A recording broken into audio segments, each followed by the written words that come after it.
Welcome, everybody, to Cinema Royale. I am Travis Thompson of PunchDrunkCritics.com, and on this week's show, we are talking The Equalizer 3. Denzel Washington, Antoine Fuqua back for more murderous mayhem, is what I like to call these movies anyway. And joining me to talk about it is my homie, Chris Bumbray of JoeBull.com. What up, Chris? Hey, Travis. What up? When I say what up, Chris, you're supposed to say, I'm about to. Like, I'm about to warm it up, Chris. That's what I was born to do. Yeah. You and I are both, I think, big fans of The Equalizer. Oh, right? Man. Yeah. Are you kidding? Yeah. I did the junket for the first movie because it was at TIFF years ago. And that was the first time. Was that when you talked to Denzel? First of two times. I talked to him and Antoine Fuqua for The Equalizer, and then like a year later for The Magnificent Seven. And it was when you and Denzel became best friends. Yeah, man. I was freaking out going in to interview him because I would too. Denzel Washington, right? By far the biggest star I've ever interviewed, like the legend. But he was cool. He came up, shook my hand. He was like, "Hey man, how you doing?"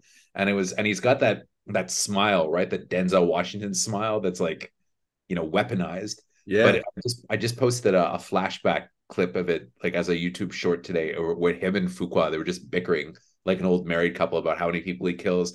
Denzel's like, I shot two guys in the scene. He goes, no, Denzel, you only shot one. And he goes, no, man, I twisted the guy's gun around and then I did this. And would you cut that scene out? And they're just like, just me laughing in the background.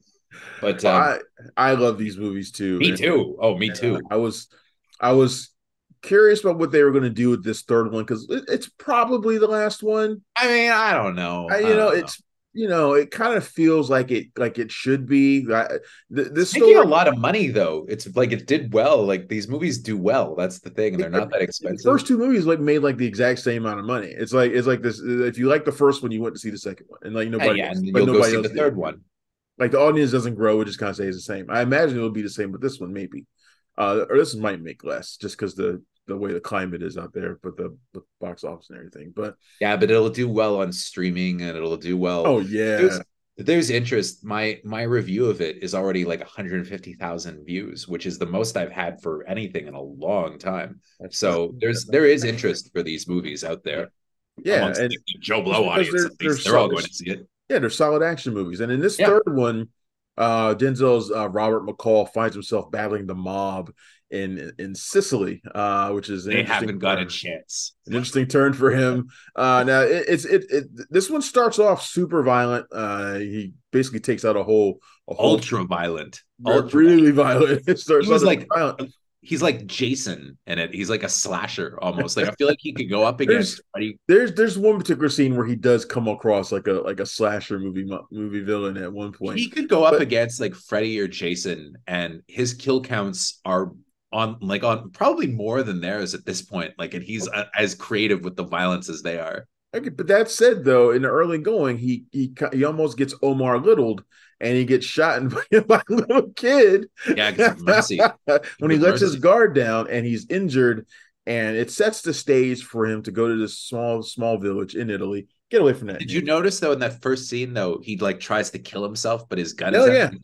To me, that was a crazy scene, and then the rest. I mean, this movie is I guess in my review has a real Lion in Winter sort of feel to it. He's older, he's injured. You don't know if he's still got it to be able to do what he's doing, which is literally taking on what should be his most dangerous opponent, which is the mafia, right? I always kind of feel though in these movies that like he's fine, he knows what he's doing. But this movie, what I like about this movie is that, it's super violent. I think it's the least violent of them all, like in terms of like sheer quantity of violence. I think in terms of quantity, it's probably the least violent, but I think when he does kill, the gore is the heaviest. Yeah, that's true. But like in terms of quantity, I think it's the least because this one really focuses on him. Mm-hmm. And he's this man with this violent past trying to get redemption for all the things he's done by helping others. And the central question of the movie, other than the mystery surrounding Dakota Fanning's character, is, what does a guy like this do when he finally finds a place that gives him peace? Yeah. And that's what the crux of this story is. So a lot of the movie is him kind of discovering this place, befriending the people, getting embedded within this place that he's come to love. And I found myself really liking that story. Me too. But it's one of those stories And this is one of those movies where you have to be invested in the Robert McCall character from the beginning. I mean, that's the thing about Denzel Washington, though. I mean, you can't help but get invested, right? Like, and it's that's where, you know, an actor of his stature comes in. I said the same thing to Fuqua, you know, because the thing is, you can tell he likes the people. You know, he's got that great smile, you know, and everybody likes He's him. very personable for a guy who murders everybody. Well, and then there's also like there's this great, probably my favorite part of the movie is when like the guys are terrorizing the town, and he kind of comes in like to give himself up, you know, and then they're like screaming for him not to do it. Like the guy's screaming his name, you know, and the priest tries to stop him, you know, and it's like, I think that really kind of drives home the fact that, you know, the town, they really like love him, but it's like a Western. It's like a Randolph Scott Western from the 50s, like one of the, where he's like kind of this peaceful man, but his violence is so good, it's almost beyond him at this point. Like he's almost like he even kind of says in the movie, like he's been imbued with this gift by like God or something like that, where he is, you know, this literally an angel of vengeance. There's nothing that he can do to kind of outrun it. He's been put in this place specifically for that reason, he believes. Right. But he's also like a really like genuinely good person. Like, that's the Equalizer, though. Just that's like the this series. He could be just this cold, heartless killer and still be seeking redemption, but somebody who stays away from people. But he's not that. He's very personable, approachable. People talk to him all the time. A lot of the movie is him just sitting there drinking coffee, you know, at the little cafe, which I loved, and I because that that's too. what the show was like. That's what the '80s show was like. He was the same way. He was a personable guy who really liked people, and it was not every episode was him killing people. Sometimes he would, you know, save like a woman from an abusive husband, or, you know, the thing I like about this movie is when you find out why he was in Italy in the first place. The reason, it's like the chef's kiss, right? It's just it's so perfect for that character, especially if you're somebody who, like I said, is invested in this character and has been following these movies from the beginning.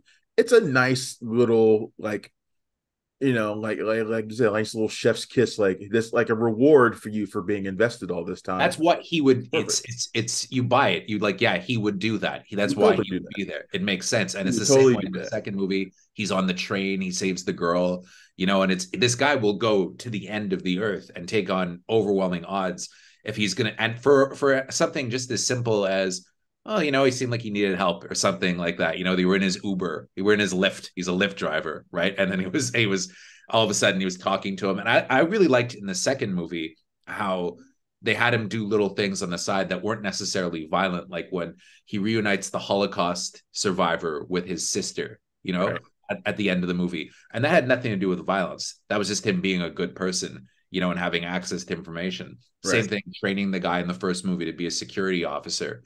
You know, he's just that's the kind of person he is. He just wants to make people's lives better. And also, you know, you have the idea in all the movies that he was married to this woman that he had a great relationship with, and that she died, and that he's kind of trying to, you know, honor her memory. That's why I said to Fuqua that, like, I'd love to see a prequel where you see a younger McCall in like the 90s meeting his wife and kind of evolving from this killer. And I told him I thought John David would be perfect for the role. Hey, what's that guy doing? Who's he? They're bookending the month, though, with like Denzel, the Equalizer, and then the Creator at the end of the month. Yep. Eventually, they got to do a movie together, right? Like, they kind of have to at some point. I feel like he's avoiding it, though. Like they're both kind of avoiding it, you know, and I kind of get why, and I kind of respect it to some extent. I think they want to avoid it while John David is kind of getting his feet wet. But now I think he's established enough that they could do it, right? Yeah, for sure. But in a movie that was like written and directed by Denzel, right? In the next, you know, like Fences to the Revenge or something, or August Wilson's next another play. I mean, yeah, maybe, you know. But it's just, that is the thing about the role. That's the thing about the movies. I was always kind of bristling when I was reading reviews of the movies where they're like, oh, too much time is spent with him, you know, talking to people and doing good. Like, that's the movie, though. That's the show. That's the character. That's the movie. That's why it's good. Aspect of it. But like I said, you have to be invested. And these movies have, you know, while they've done well, generally mixed reviews probably from a lot of critics, you know, for these movies, because they are really, really violent and stuff like that. But I mean, to me, they've always been more than that. And this one to me was more than that, like compared to all of them, like probably the most. What do you think about the return of the reunion of him and Dakota Fanning. She plays a CIA analyst who he helps in the movie, and like we said, there's a bit of a connection there. Yeah, as a big mystery throughout the movie. I liked it a lot because, you know, I mean, I'm great chemistry, don't they? I've always believed that Man on Fire is, you know, one of, I wouldn't say his best movie, but like it's up there with the best movies, like that and Malcolm X, and like, you know, that's as far as like an action movie goes, that one's hard to beat. I just rewatched it again not long ago, and it's like a perfect film. And I always thought that was one of his best performances, and I thought his chemistry with her was amazing. Yeah, I think they still have that really great chemistry, and it kind of plays on that relationship. It's kind of a father-daughter kind of thing, you know, like a little bit, and also the revelation involving her, I thought was perfect at the end too, which it completely pays off to the character of who McCall is and what kind of person he is. It completely is in line with that, where you can tell that like Fuqua, Washington, and the writer Richard Wenk were obviously thinking about this from the beginning. How do we bring all this together in a way that makes sense to the character? Yeah. Is this the worst bad guy he had to face though? Because the bad guys, this one, it's the mafia, but the guy who's heading it, like he really needed to have somebody who's like on his level. I just kind of wanted to see that for once. You know who I thought would have been great? Michael J. White. Yeah, Michael J. White. You know who I thought would be great, and I kind of hope they do one more Equalizer movie because I'd love to see him go up against Mel Gibson. I feel like that would be such an amazing adversary for Washington. The problem is nobody would pay to see it if Mel Gibson's in it. So I know people would pay to see it, especially if they watch Denzel Washington whoop his ass for 2 hours. People go nuts. I don't know, man. I don't know about that. I don't know if people Denzel would win. I would get that movie isn't even like in the conceptual stage. I will guarantee you that it would be the lowest grossing Equalizer movie. Who else though? I mean, think of it though. Like I do think he should go up against somebody on his level though. Like you know, Wesley Snipes. Imagine Wesley Snipes. See that, man. See, that'd be better, right? Wesley Snipes. That'd be great. I'd like to see that. So he needs to have an opponent that can give him some fight, because there's never any doubt like how this is going to turn out. Or in any of the movies, really. In any of the movies. It's like they're almost his victims at this point, you know? Yeah. Even though the movie starts off with him being weakened, and like I said, you kind of wonder if he still has it to be able to do the things that he needs to do. Ultimately, it kind of felt like they discarded that and was like, okay, he's just gonna like slaughter people, and like, well, and it's not brute strength with him. It's more cunning. I think that's the thing, you know, like he's smart. He's smarter than any of them. That's the thing, right? Like he's kind of, and that's why I always thought it was like the perfect role for Denzel Washington, because I mean, you look in his eyes and you look at his face, right? Like he does, you know. He's the kind of guy, you put him in a Panama hat in Italy, walking around, he blends in. He looks like he looks like a man of the world, right? He looks like a worldly guy where he's speaking the different languages and stuff like that. Like you totally buy it with him, you know, like more than you would with another actor, you know, like he kind of fits into that cosmopolitan man of the world type thing, you know. No, I agree. These movies are movies that you couldn't just have anybody do. Like it has to be somebody like Denzel. I don't know. I honestly can't imagine another actor who could pull it off the way he has. And a director like Fuqua is like perfect for it. Like, Fuqua is just, you know, the thing about Fuqua is he's one of the only guys that's still making that kind of movie, like the lean, mean kind of film where he's not trying to win an Oscar. He's just trying to deliver a really rock solid action movie. It's not too long. It's the perfect length, about 100 minutes. That's perfect. You know, it's lean. There's no fat on it, you know, but it also doesn't feel rushed. You know, he's just exceptional at doing that kind of thing. You know, that's why I thought, you know, The Terminal List was pretty good. You could see his influence on that show a little bit, especially in the first episode that he directed. You know, he really knows how to make a cool action movies right from the start of his career. I mean, I still think The Replacement Killers is probably Chow Yun-fat's best American movie. It is good. He knows how to do that kind of thing very well. He is like the new Tony Scott in some ways, right? Like, and I think that's why him and Denzel work so well together, because that's the kind of movie that Denzel Washington is interested in making, and Fuqua is the guy who does them extremely well. You know, and I hope that they keep working together more, you know, and that even if the Equalizer series ends, I kind of still would love to see more Antoine Fuqua. You just want the Denzel Latifah crossover.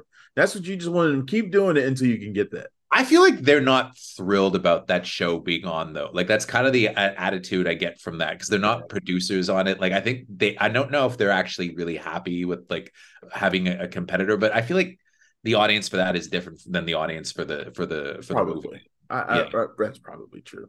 All right, so I think we both highly recommend Equalizer 3. It's in theaters now. I was actually thinking about going to see it again, to be honest. Like,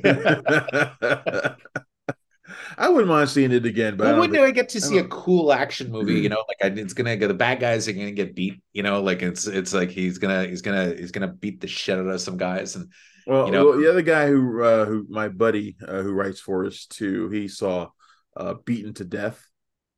That movie. Is that the new? Is that a Michael J. White movie? No, that's Outlaw Johnny Black. I got it. I might interview him for that. Beaten to Death is that like super violent, like Australian horror movie.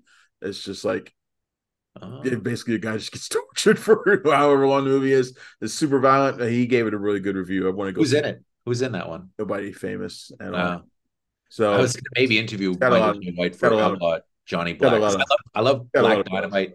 And I thought Outlaw Johnny Black was funny, but it's not Black Dynamite funny. Well, he doesn't have the same guy, and I mean, I think the guy who did Black Dynamite was great, and I really like Blood and Bone as well. I think he actually just was trying to specifically not do that style, like specifically not do blaxploitation like that. This is more like Blazing Saddles. Oh, like really? Trying to be like Blazing Saddles. Like there's some true Western elements in here too. Okay. Like, but then also a lot of really stupid stuff too. I feel bad. I enjoyed it. It's funny. I did it for a WTA around town. So I kind of feel bad for him and for Adkins because the kind of movie that they used to make, the DTV action movie, they've cut the budgets for those so much compared to what they used to be like when you could have Undisputed 2 or Boyka or Blood and Bone, and they were like real movies.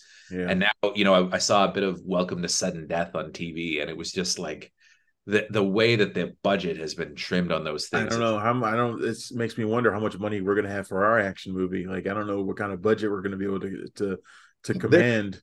Sometimes though, in their settings, you got to keep it lean and mean. Unless you're Denzel, then you can shoot off to fucking Italy. And all right, I want to get your thoughts on one more movie before we go, and that's Gran Turismo. And I'm curious about it because I went into it thinking it was going to be trash. Like I know it's Neill Blomkamp, and I love Neill Blomkamp in general. Although when I think about it, he hasn't really done a movie that I've liked in a while. Not since Elysium, actually. I've always really liked Chappie. I didn't like Chappie. And I didn't like that last one he did either. That like whatever the hell the name of it was.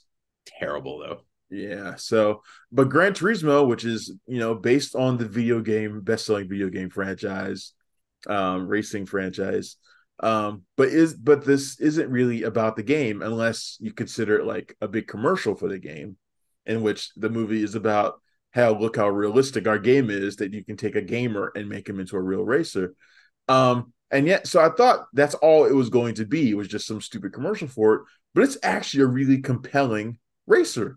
Like I didn't think it was going to be, but I found myself really, really sucked into this story about this gamer who becomes a real professional racer. They took a lot of liberties with his story, but I was really into this, and I actually don't know your thoughts on it. So what I liked it. I think I interviewed Blomkamp for it, and I think they really lucked out with the lead actor, the kid Archie. What's his last name?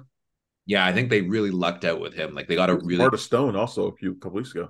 Yeah, and he's in Saltburn as well. Like, and I think he's like a rising talent. Like they got like a really good actor for the role. And then I think pairing him with David Harbour, kind of made it so that the acting in the movie is a cut above what you would necessarily expect in a film like this.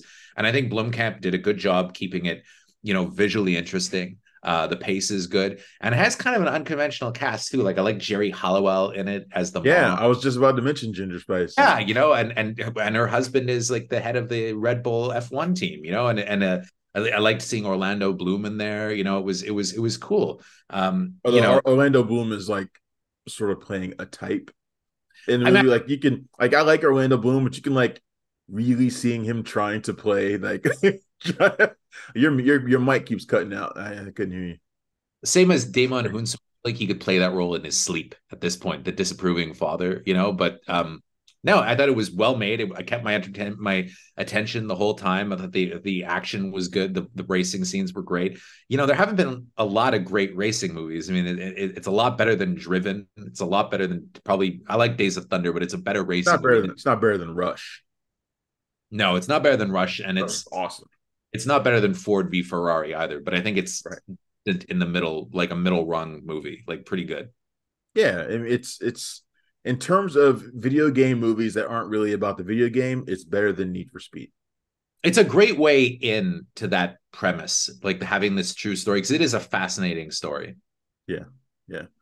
Uh, just as a joke, why don't you give me your thoughts on Retribution?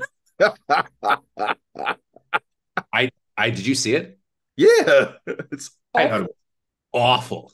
It's terrible. He's gotten so bad though; they're embarrassing. Yeah. Like this one, and Liam will let you do this movie because you can sit for the whole running time. Yeah, that was my joke. And is like he barely has to do anything other than buckle his seatbelt. Like that's really basically all he has to do in the movie. Compare him to Charles Bronson as like an insult, but Charles Bronson would have never made a movie that shitty. He would have at least gotten out of the fucking car and beat some guys up. You know, like it's Yeah. And it's got people in it, so it's not like it's a movie that's like just thrown together shit. It's just shit. It's just a bad movie.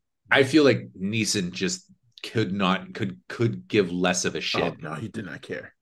And the last one I saw him in that I thought he was good in was I thought he was good in Marlowe because that was Neil Jordan and there was some visually interesting stuff. But yeah, you like Marlowe a lot better than I did. I remember. I don't understand how these movies keep getting made though, because there's such huge flops at the box office. They must sell them. They must do pre-sales and get like a lot of, you know, he's a step away from doing those terrible DTV movies that Bruce Willis was doing. And it's a shame because he's a great actor. He really is. He's better than that. I kind of wish he would just get away from the action stuff now and just like stop. It was just go weird. Back to just being the dramatic actor that he was before this phase. This phase that is a solid 20 years old, by the way. This phase is not new. Like this has been we need to stop calling it a phase, probably. Like I should stop calling it a phase. This phase is 20 years old.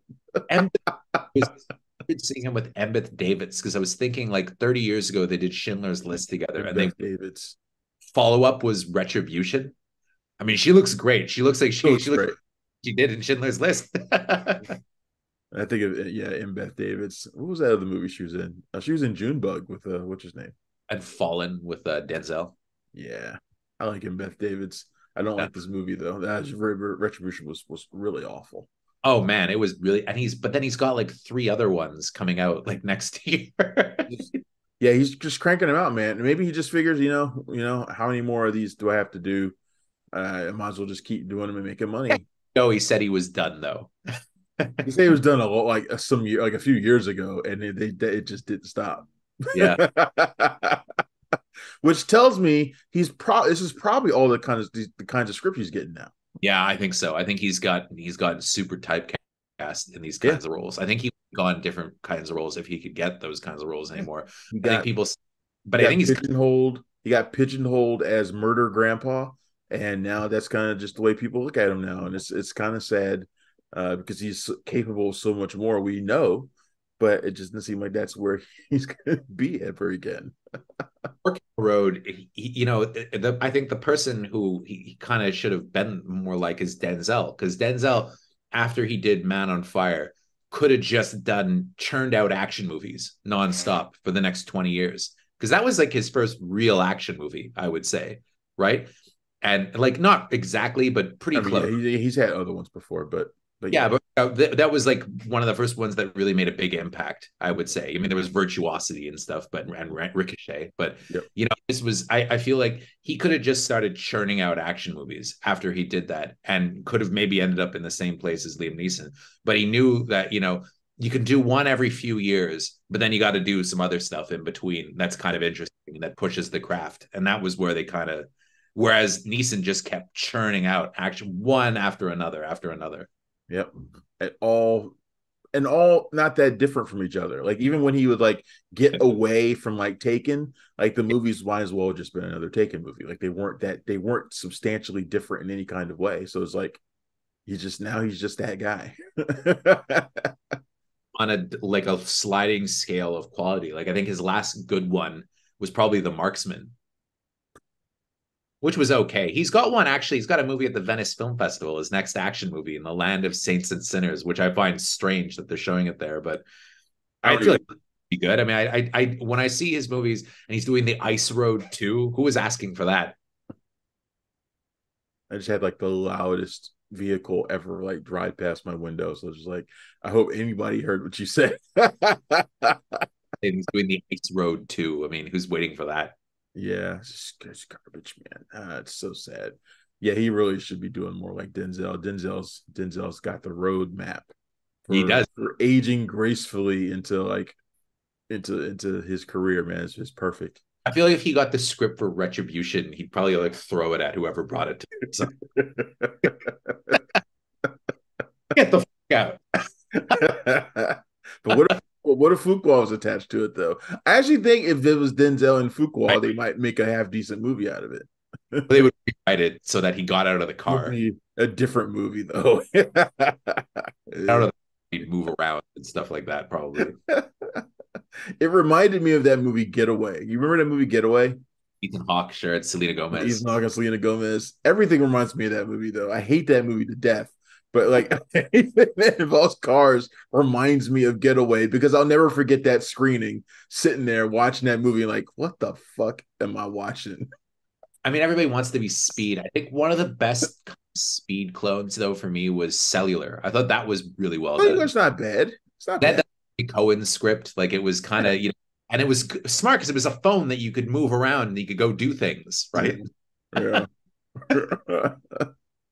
Oh Lord, now I want to go watch Getaway. Fuck. All right. Anyway, Chris, this has been fantastic. We got to talk the Equalizer 3, a little bit of Gran Turismo, and a whole bunch of other stuff. We started shitting on Retribution too, so that was fun. Chris, you're about to head off to TIFF to go watch some prestige awards movies for JoeBlow.com. That'll be fun. Everybody, be sure to follow JoeBlow.com and Chris and check out his coverage of TIFF. It'll be great as always. What's that?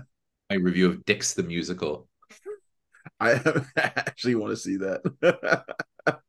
I'm gonna go see it, of course. You need a new mic, my friend. Your mic keeps cutting out. It's just zero. Well, your voice keeps cutting out. So I think it's my internet has gotten weird the last few days because there's a lot of construction happening outside. I'm not sure what's going on. Shitty Canadian internet. Yeah, it is. Oh man, it's gonna be. I'll have to get used to it when I move up there. Anyway, all right. Thanks everybody for tuning in to Cinema Royale. I'm Travis Hobson of Punch Drunk Critics. You can find me every single day at punchdrunkcritics.com. And thank you for tuning in. I will see you next time. Bye. Thanks for checking out the show. If you like what we're laying down, please subscribe to our channel and click the bell to receive notifications for all of our latest stuff.